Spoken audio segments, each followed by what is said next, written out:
Assalamualaikum warahmatullahi wabarakatuh. Perkenalkan, nama saya Nawangsa Siti Nurbani.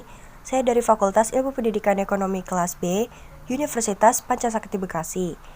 Di video ini saya akan menjelaskan beberapa materi untuk memenuhi ujian akhir semester mata kuliah Ekonomi dan Bisnis.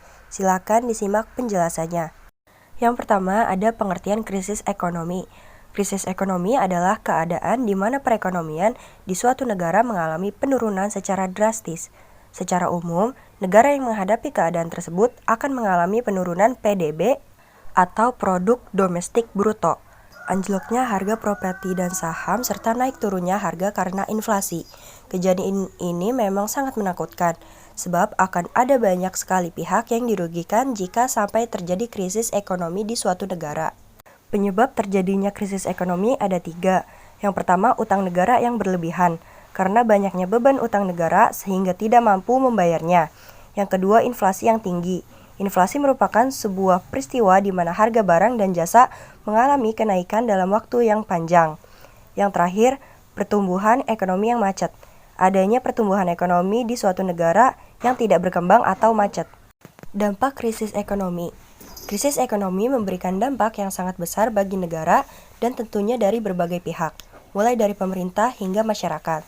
Karena ketika suatu negara mengalami peristiwa tersebut, dipastikan banyak perusahaan yang melakukan pemutusan hubungan kerja atau PHK kepada karyawannya. Pengertian kemiskinan.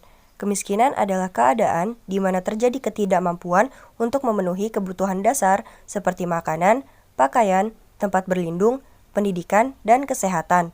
Kemiskinan dapat disebabkan oleh kelangkaan alat pemenuh kebutuhan dasar ataupun sulitnya akses terhadap pendidikan dan pekerjaan. Dan kemiskinan juga merupakan masalah global. Penyebab kemiskinan ada 5. Yang pertama, penyebab individual atau patologis. Yang kedua, penyebab keluarga. Yang ketiga, penyebab subbudaya atau subkultural.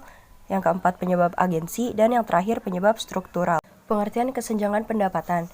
Kemiskinan dan kesenjangan pendapatan memiliki hubungan yang erat karena kesenjangan pendapatan adalah salah satu faktor meningkatnya angka kemiskinan dan juga sebagai salah satu tolak ukur dari kemakmuran suatu negara.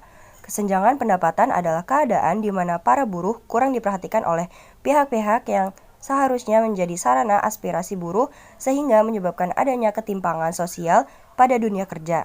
Namun, kesenjangan sosial juga disebabkan beberapa hal lain yang salah satunya adalah pendidikan. Mungkin hanya ini yang dapat saya sampaikan. Kurang lebihnya mohon maaf. Wassalamualaikum warahmatullahi wabarakatuh.